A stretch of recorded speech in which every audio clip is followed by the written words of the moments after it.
Good morning. Last lecture में हम लोग सीक्वेंस के बारे में पढ़ना शुरू किए थे। सीक्वेंस क्या है, सीक्वेंस का लिमिट क्या होता है, कन्वर्जेंट सीक्वेंस क्या है, बाउंडेड सीक्वेंस क्या है, ऑसिलेटरी सीक्वेंस, डाइवर्जेंट सीक्वेंस, ये सब कॉन्सेप्ट्स हम लोग देख रहे थे। आज हम लोग लिमिट ऑफ सीक्वेंस से रिलेटेड कुछ प्रॉपर्टीज देखेंगे। सीक्वेंस अगर याद करो तो हम लोग डिफाइन किए थे as a mapping whose domain is the set of natural numbers। मतलब हर एक नेचुरल नंबर के लिए करस्पॉन्डिंग एक एलिमेंट मिल रहा था। 1 by 1 हो रहा है नेचुरल नंबर्स, मतलब 1 2 3 इस तरह से हो रहा है ना, इसलिए हम लोग उसको सीक्वेंस नाम दे रहे हैं। ऐसा चीज जो 1 by 1 हो रहा है सीक्वेंशियली। तो सीक्वेंस एक मैपिंग है जिसका domain is the set N of natural numbers, और हम रियल नंबर्स में अगर बात करेंगे तो उसका range will be a subset of the set of real numbers. फिर हम लोगों ने लिमिट ऑफ सीक्वेंस भी डिफाइन किया था, अगर याद करो तो लिमिट का डेफिनेशन कुछ इस तरह का आया था कि a sequence is said to be convergent to a limit L. मतलब उसका लिमिट अगर एल है तो वो कहलाएगा convergent sequence and convergent to the limit L if given any, जो डिस्टेंस हम लोग एप्सिलॉन ले रहे थे एल से, there exist a positive integer N naught. मतलब एक ऐसा स्टेज आएगा N greater than equal to N naught होने पे एन और एल का distance would be less than epsilon. ये हम लोग देखे थे लास्ट क्लास कि किसी भी एप्सिलॉन के लिए ऐसा स्टेज आएगा उस सीक्वेंस में जिसके बाद, मतलब एन नॉट के बाद, मान लो एन नॉट इक्वल टू 1000, तो 1000 के बाद जितने टर्म्स हैं उन सब का distance from L would be less than epsilon. मतलब एल के आसपास ही सारे टर्म्स होंगे एक सर्टेन स्टेज के बाद, तो हम बोलेंगे कि उस सीक्वेंस का लिमिट एल है। ये चीज भी हम लोगों ने देखा लास्ट लास्ट डे। ठीक है, कुछ क्वेश्चंस हम लोग एज होमवर्क लिए थे, कुछ लोग बना के भी भेजे हो। तरीका लगभग वही है जो हम लोग एक एग्जाम्पल में किए थे 1 by n के लिए। यहाँ पे ध्यान में रखना कि बोला है शो बाय डेफिनेशन, तो इस एप्सिलॉन वाले डेफिनेशन से ही बनाना है। तो 1 by n² अगर लिमिट का डेफिनेशन याद करो तो given any epsilon greater than 0 there exist a positive integer N naught such that, ये कंडीशन आ रहा है कि an और l का distance would be less than epsilon, कब के बाद, n नॉट के बाद। तो हम लोग क्वेश्चंस में क्या करेंगे कि एप्सिलॉन ग्रेटर देन 0 मान लेंगे, इस कंडीशन को an माइनस एल को सिंप्लीफाई करेंगे, जितना सिंप्लीफाई कर सकते हैं कर लेंगे।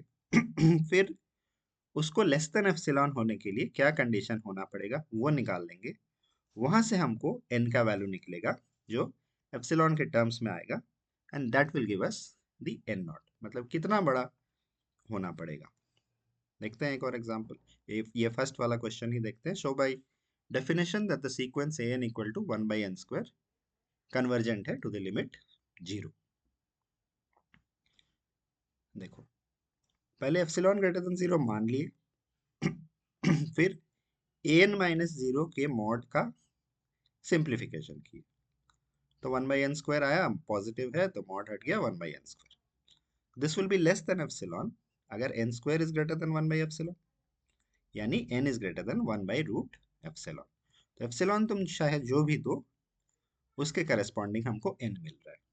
तो इससे जस्ट बड़ा या इससे बड़ा कोई भी पॉजिटिव इंटीजर अगर हम ले लें 1 by रूट एप्सिलॉन से, तो ये कंडीशन सेटिस्फाई हो रहा है, यानी हमको n नॉट मिल गया।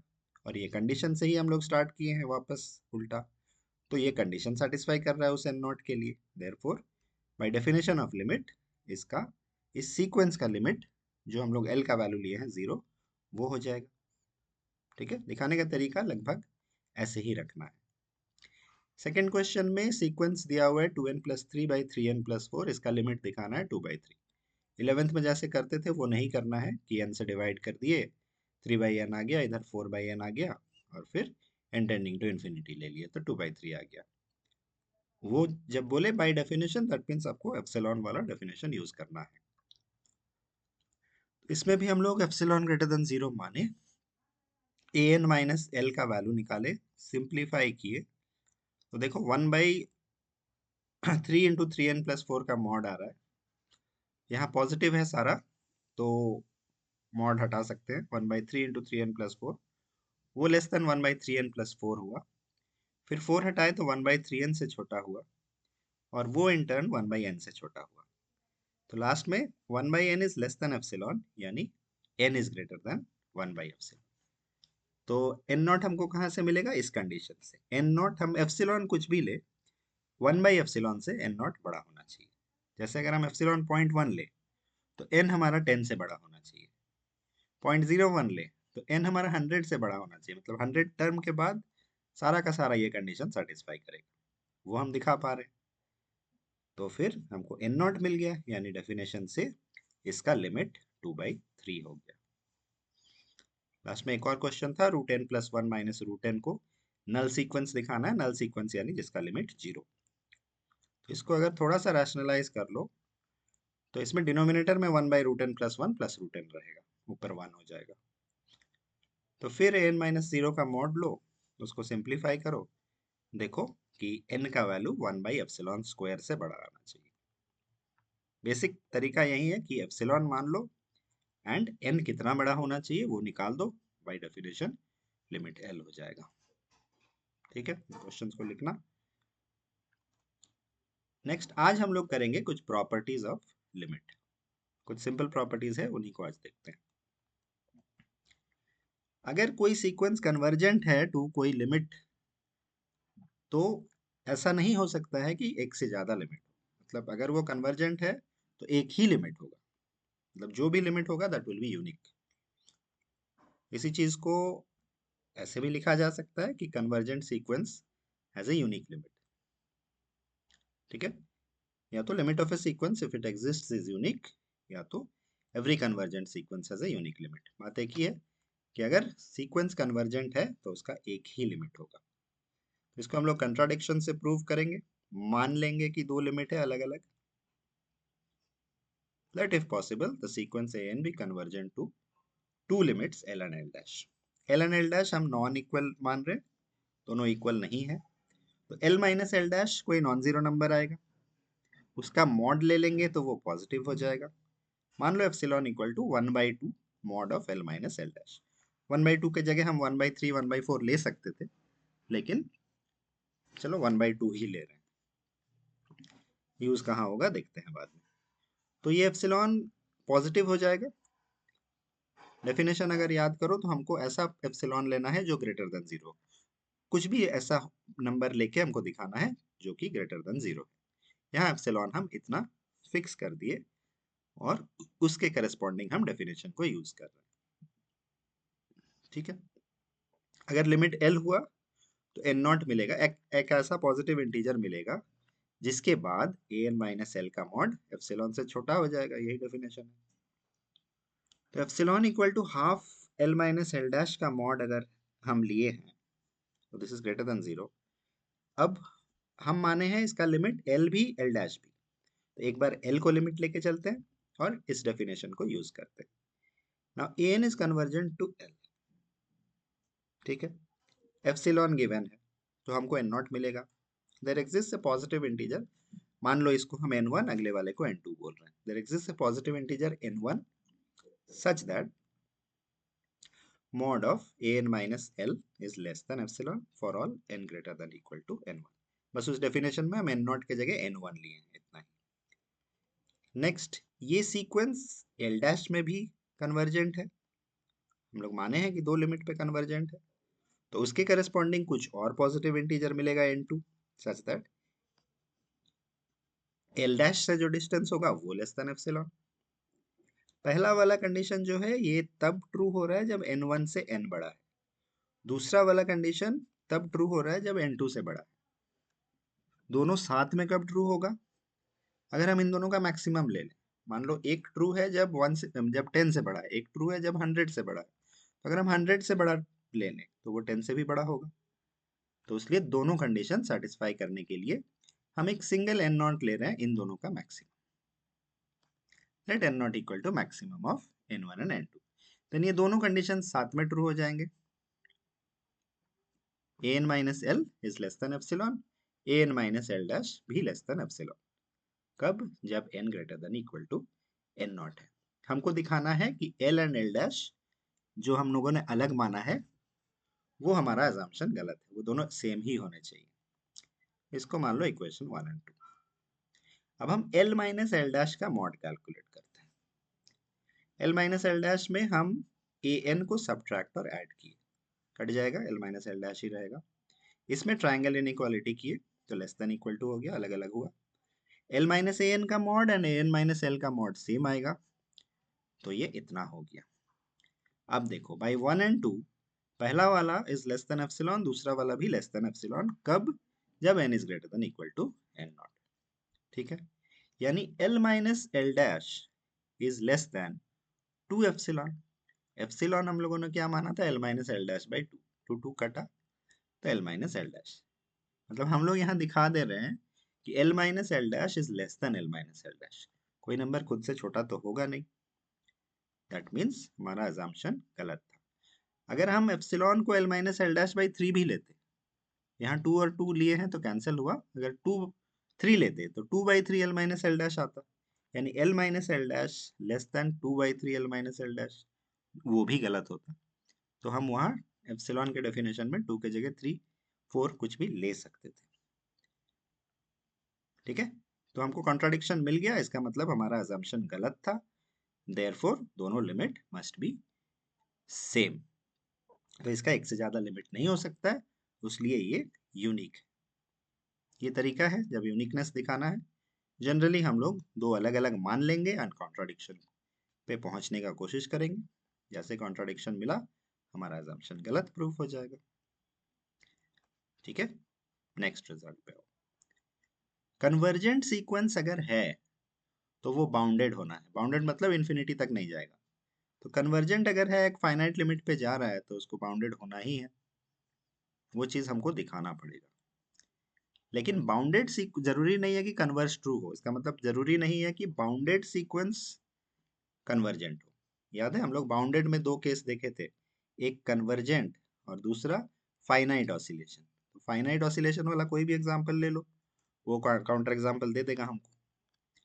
पर पहले ये दिखा दो कि कन्वर्जेंट सीक्वेंस बाउंडेड है। कन्वर्जेंट सीक्वेंस मतलब लिमिट का डेफिनेशन सेटिस्फाई कर रहा है। वहां से हमको दिखाना होगा कि बाउंडेड है, मतलब दोनों तरफ दो रियल नंबर लाई करेगा जिसके बीच में सारा वैल्यू लाई करे। ठीक है, मान लेते हैं कि एक सीक्वेंस है जो कि कन्वर्जेंट है लिमिट एल पे। ठीक है, लिमिट का डेफिनेशन लगाते हैं। एप्सिलॉन मान लो कोई भी नंबर है, मान लो हाफ, ग्रेटर देन 0 कोई भी नंबर है। एप्सिलॉन भी रखते तो भी चलता। एप्सिलॉन मान लो 1 है, तो बाय डेफिनेशन एन नॉट मिला।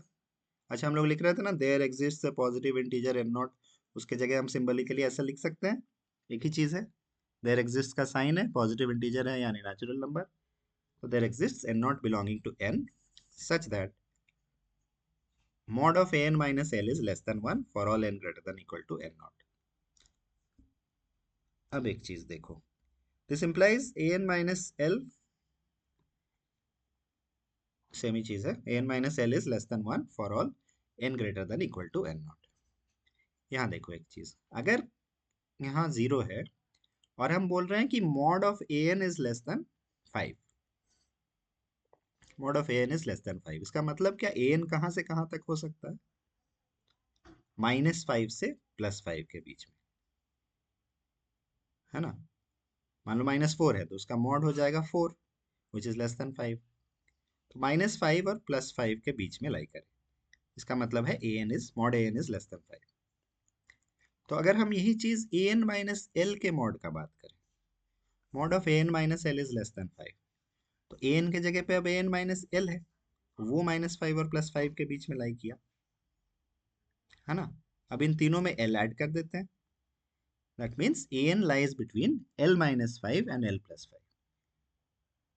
ठीक है, mod of an minus L अगर लेस देन एप्सिलॉन होता 5 के जगह, that means an lies between l minus epsilon and l plus epsilon. इस चीज को ध्यान में रखना। तो ये जो डेफिनेशन आया mod of an minus L less than 1, इसको इनइक्वालिटी के फॉर्म में हम लोग लिख सकते हैं कैसे, an lies between l minus 1 and l plus 1। ठीक ठीक है, इसको मान लेते हैं कंडीशन नंबर 1, इक्वेशन नंबर 1। अब देखो, ये इक्वेशन जो हमको मिला ये बता रहा है कि एन नॉट के बाद से सारा term L minus one and l plus one के बीच में लाई कर रहा है, मतलब उसमें से कोई इन्फिनिटी तक नहीं जा रहा है, बाउंडेड। और बाउंडेड होने के लिए सीक्वेंस को उसके सारे टर्म्स को हमको ऐसा लोअर बाउंड अपर बाउंड मिलना चाहिए जिसके बीच में लाई करे। तो बाकी जो टर्म्स बचा वो क्या है, ए वन से ए नॉट माइनस वन तक, A N naught minus one तक। तो वहां तक का जो मिनिमम होगा उससे कम तो नहीं जाएगा। इसके साथ ये एल माइनस वन जोड़ देते हैं, तो पूरे सीक्वेंस के लिए लोअर बाउंड मिल जाएगा। जो कंडीशन मिला है वो एन नॉट और उसके बाद के टर्म्स का है, कि उसके लिए एक लोअर बाउंड मिल रहा है एल माइनस वन, बाकी बचा था उससे पहले का n naught minus one terms. तो उसमें जो मिनिमम था और एल माइनस वन में जो मिनिमम होगा उसको हम लोअर बाउंड मान ले रहे हैं, तो उससे कम नहीं होने वाला है। सिमिलरिटी मैक्सिमम में क्या होगा, वो सारे टर्म्स और एल प्लस वन, उसके बाहर जाने वाला नहीं है। तो lower bound and upper bound हमको मिल गया।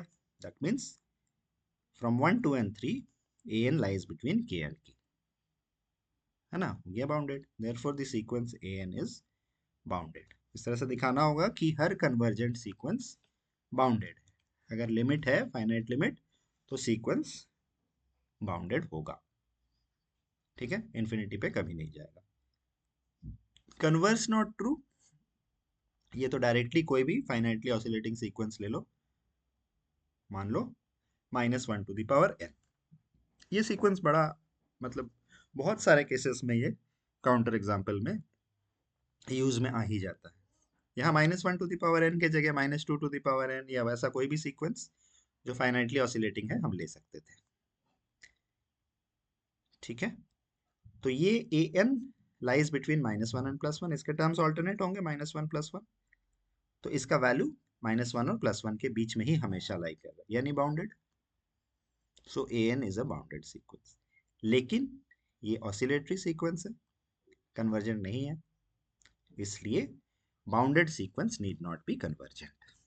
कन्वर्जेंट सीक्वेंस हमेशा बाउंडेड, लेकिन ऐसा हो सकता है कि बाउंडेड सीक्वेंस कन्वर्जेंट ना हो।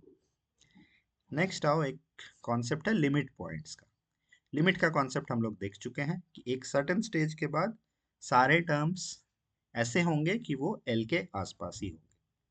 जैसे अगर वन बाई एन सीक्वेंस है, उसका लिमिट हमको पता है जीरो, ये मान लो जीरो है, तो पहला टर्म वन, दूसरा टर्म हाफ, फिर वन बाई थ्री।